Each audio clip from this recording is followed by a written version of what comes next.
We always knew a woman would be leading the Fantastic Four, we just didn't know whether it would be Sue or Pedro. No. I am a lazy 50-year-old bougie bitch. Now, there were rumours as far back as 2023 that this was going to be a girl boss, Sue Storm-centric movie, which seems to now be confirmed not just by the producer himself, that she's going to be the leader, but by the cast, and quite frankly, I'm amazed Pedro would let her. That guy probably has more testosterone inside him than any other man alive. Admittedly, most of it's other people's.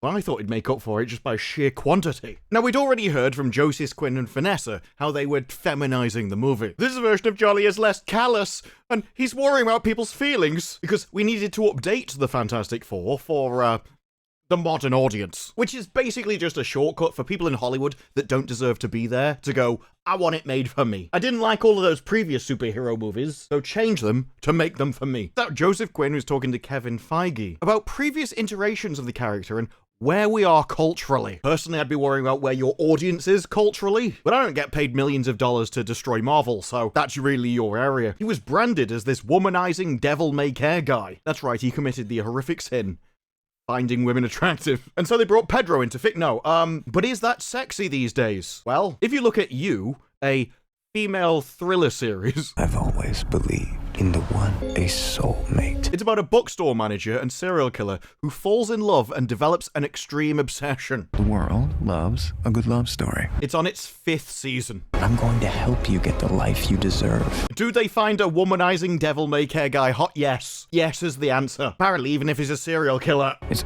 almost like you're flirting with me. Look at The Handmaid's Tale, that ain't blokes watching it. But this version is less callous with other people's feelings, so they won't like it as much. Meanwhile, Kirby was seen as a doormat in the original series, and we're not gonna do that again. If you played an exact 60s Sue today, everyone would think she was a doormat. We had to figure out how to capture the essence of what she represented, where gender politics were different, and embody that today. She's just gonna be a girl boss. That's how we update these characters for a modern audience. We just make them unbelievable. I genuinely want to see a remake of Titanic where it's just a load of women going, no, no, the men should go first. You should take the children with you. You know you'd make better single parents anyway. Women and children onto the lifeboats first. That's offensive. It's 2023 and I don't need a man to save me, thank you. The thing is though, that turned out to be just the tip of the iceberg. And in Hollywood, you want to avoid as many tips as possible. But obviously the Fantastic Four as an IP has a major issue. 3/4 of them are men.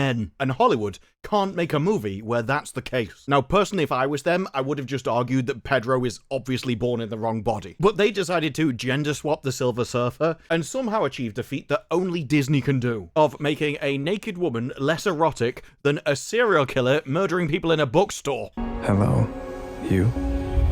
I mean, come on, they don't even have them pointing in the same direction. Oh, but that can happen in real... It doesn't have to be, though. If anything, Julia Garner should have said, you don't have to be me. You can be better.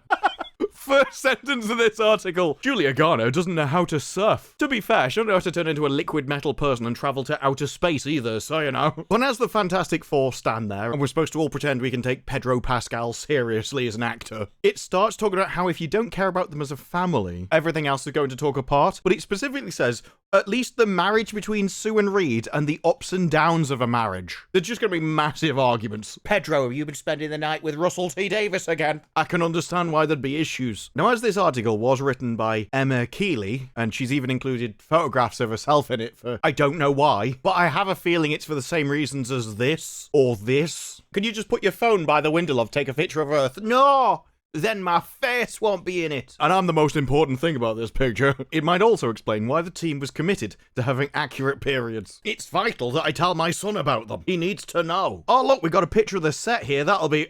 oh, I do like, though, that they built a 14-foot miniature. Simultaneously, too small to be the real thing, and too big to call a miniature. But don't worry, Stan Lee fans. The movie appears to be very much a faithful representation of the work those men did over 50 years ago. And you can tell. When Kirby said, if you played an exact 60s Sue today, everybody would think she was a bit of a doormat, so we had to change it because of her personal gender politics being insane. That sounded like a faithful representation to me. Shackman describes himself as a huge fan of the original comics, except for all those bigoted parts that need to be destroyed. Oh look, there's a big robot that they could have taken a picture of, but if 60% of the picture isn't me, does it really exist? Would there even be anything important in the image? Of course we had to take more, just in case I didn't like my original pose. Don't worry, we had backups. Oh, look, they put pictures in that aren't of the writer.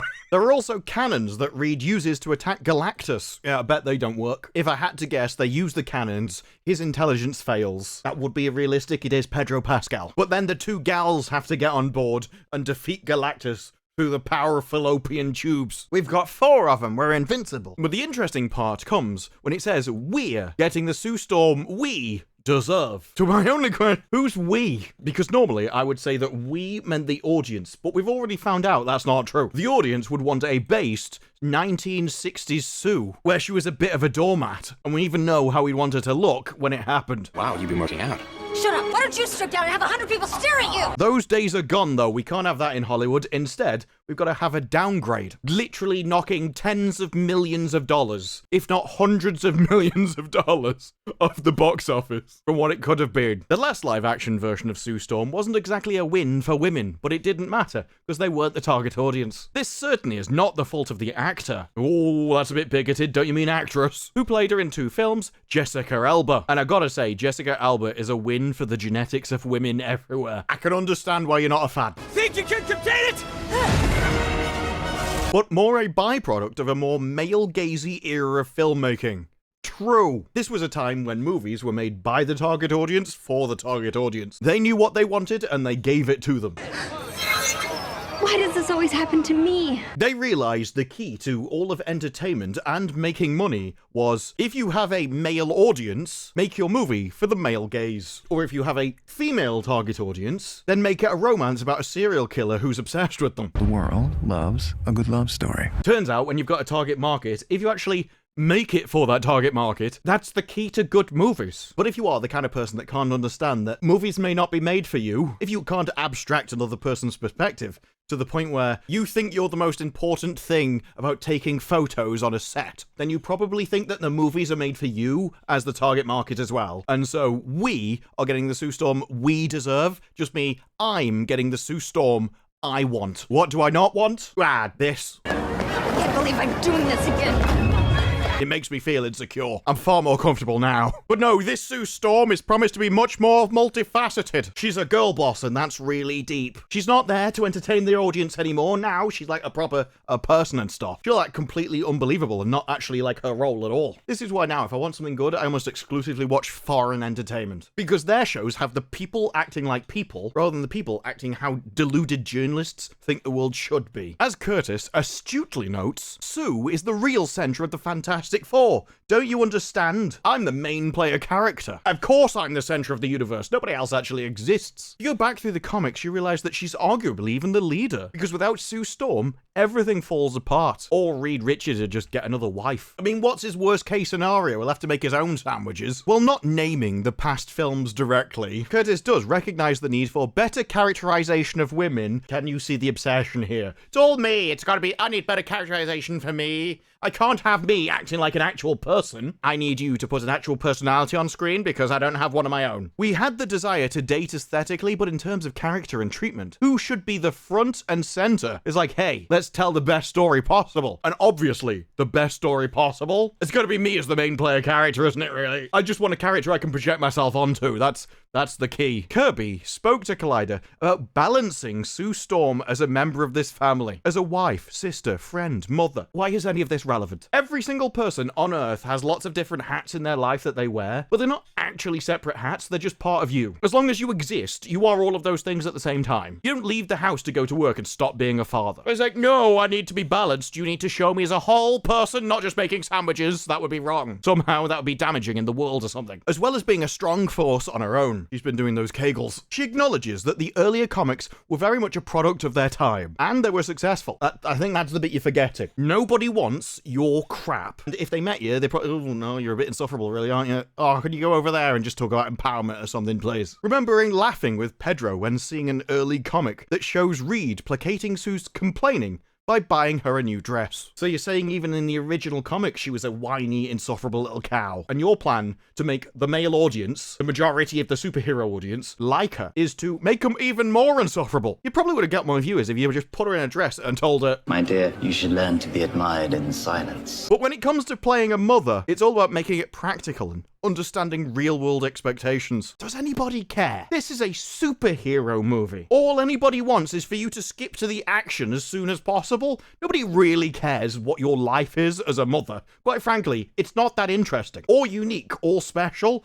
I don't know if there's been plenty of them in the past. We don't need to see all the horrific ins and outs of your, quite frankly, boring life. There's a reason why in entertainment we skip the everyday tasks, because everyone already knows what they are, and they're bored when they do them themselves. But it's the reality of embracing being pregnant and then carrying a baby throughout, without falling into the tropes or archetypes we see in the filming around it. By tropes and archetypes, what you mean is, it's the same thing. Like, a trope is just something that's happened in a story a lot. And the reason why it's a trope is because it's true. Because it's recognizably true and relatable to the audience. Because it's happened so often in real life, everyone recognizes it as true. They've experienced it themselves. And if you break away from what's true in a movie, then you pull the audience out of it because they know it's nonsense, and that's what we're gonna... It's a daily choice. Even when it came to the costuming, things like, don't give me any dolly skirt. Okay, that's an Americanism. I gotta be honest, I don't really get it, but, that's not something you're going to be wearing when you're pregnant, is it? Let's be honest. Latex and pregnancy, probably not the best mix. But what makes Kirby feel truly feminine? We've already said we can't make her feminine because we've got to update her for modern standards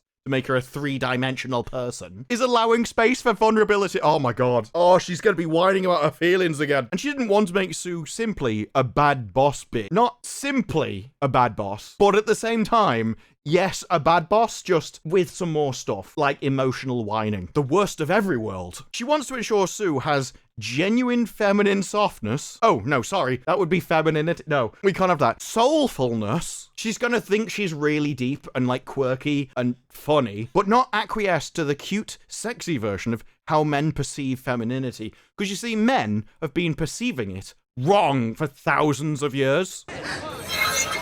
Why does this always happen to me? And now, they're about to tell you how you actually should like it. Oh, those 300 Spartans that held off an entire army, you should have seen how scared they would have been if women were there. And I've got to say, the worst thing is that that's not the worst thing. Despite all of that, I'm actually quite glad that Sue is leading the Fantastic Four.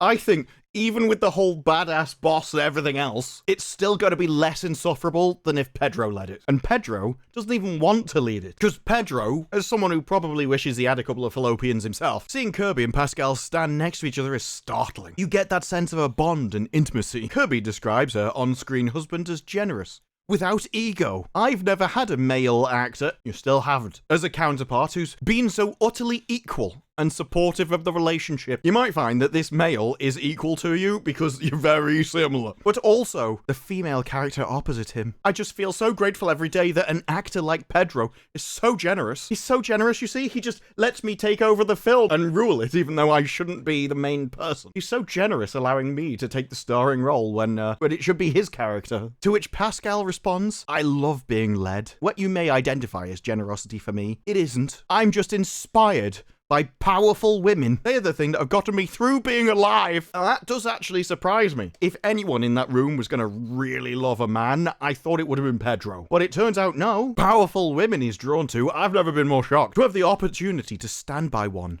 to learn from one. What? I'm sure if I had to learn about all the different types of skirts, she would be a wealth of knowledge. But if we had to lead a team of people into a rather dangerous situation, I'm not sure that battle strategy and making the tough choices about who lives and dies would be her forte. Answering trolley problems, probably quite a struggle for her. This isn't just a partner, it's a partnership. It's male and female. But it's also this kind of transcendent sort of partnership in the work and the characters. You can see why all the women love him on set, right? He's this really non-threatening person who just hypes them up all the time and makes them feel like the main player character. It's like, no, the world really is all about you. Of course you should be the main character. I'm just here to wallow in your amazingness. Pedro really was born to be a Hollywood actor. Just has to wash his nose a lot, that's the only problem. And I don't know what I'm gonna do without you, Vanessa. It's rare for an actor to speak like that. No one has ever praised me that much, made me feel so amazing. Nobody's ever lied to me as much as that. We're promised an epic villain. Is it the patriarchy? Is it good moral people? Is it just men? Oh no, he's got a spine and standards.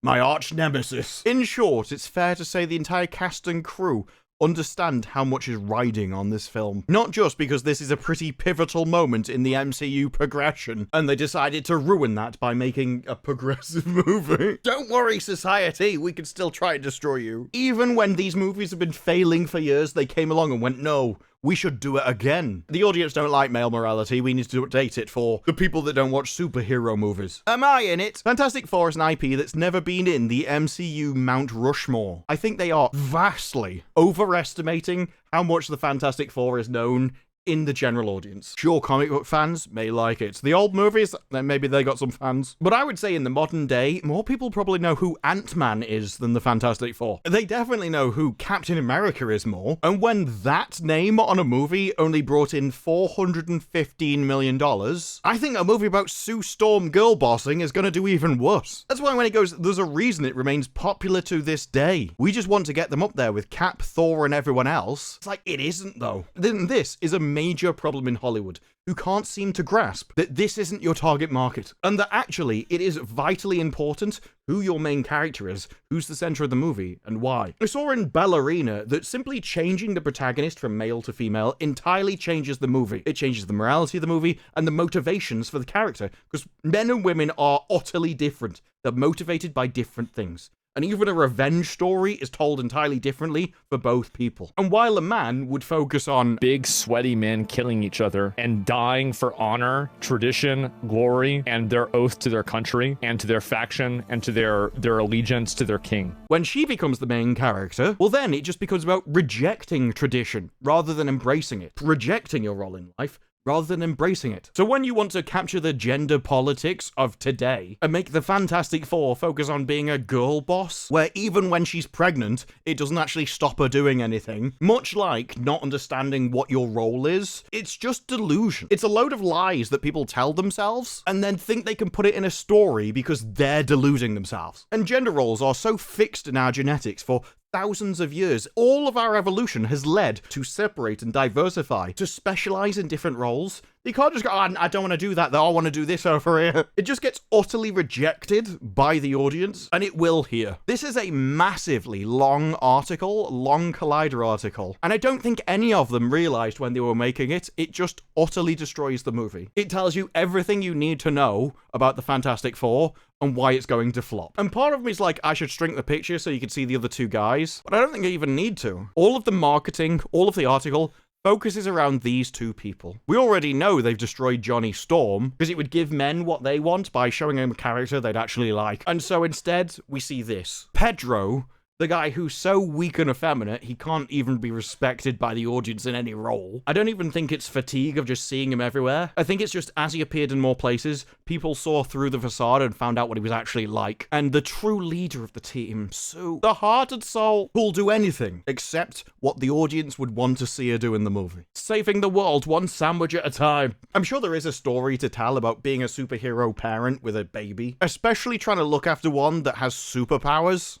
But at this point, I wouldn't be surprised if while she was looking after the baby, she used it to save the world. The ultimate story of the power to saving the universe is via my minge. But the real superhero story out of all of it would be Reed going, look, you've got a child now, you need to look after our baby. I'll go and save the universe, you stay at home and look after that. And that's the one thing we won't get. I think gender roles are so fixed into humanity that the moment you remove them from a story, you destroy the story. And all of the marketing, all of the bragging about the story says that that's exactly what they've done. The men submit, the women are leaders. And at no point have they thought, maybe no civilization has ever been run like that for a reason. Maybe the stories that we need to pass down through the generations by our entertainment is, why not to do that? And as long as that remains taboo to ask, the audiences will continue to be repulsed by the Hollywood stories themselves. The Fantastic Four, if I had to guess, is going to have a lower box office than that. Captain America Brave New World. And with their budget also aiming to launch the next phase of the MCU, the lead-in to Doomsday. Yeah, good luck. Think you're gonna need it. But those are just my thoughts. What are yours? Let me know down in the comments below. Like the video if you like the video. Subscribe. More videos like this in the future, and I will see you in the next one. Bye-bye.